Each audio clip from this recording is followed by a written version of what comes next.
যে যেগুলি আছে আমাদের বা কেন্দ্রীয় সমিতি যারা আছে আমরা আশা করি, আমিও আশা করি, আপনারাও আশা করেন বাড়ির থেকে বলে কি ওটার মধ্যে আমার সেক্রেটারি, উদীয়মান সংঘ সেক্রেটারি, গ্রিন এরো ক্লাব, খরচ সংঘ এবং আমাদের এখানে পূর্ব থানার অন্তর্গত আমরা প্রত্যেকটি আউটপোস্টই আমরা আলাদা করে পুজোর মিটিং করছি।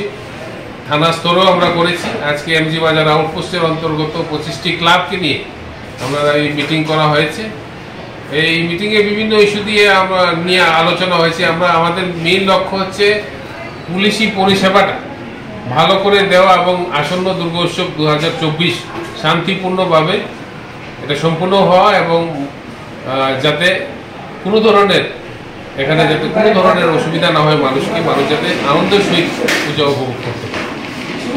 ক্লাবের তরফ থেকে আমাদের কাছে আমাদেরকে রিকোয়েস্ট করেছে কিছু জায়গাতে সিকিউরিটি প্রদান করার জন্য বা অন্য কিছু ব্যাপারে আমরা এগুলি নিয়ে আলোচনা করে আমি তাদের সঙ্গে কথা বলে আমরা শেষ করে এগুলি আমরা করে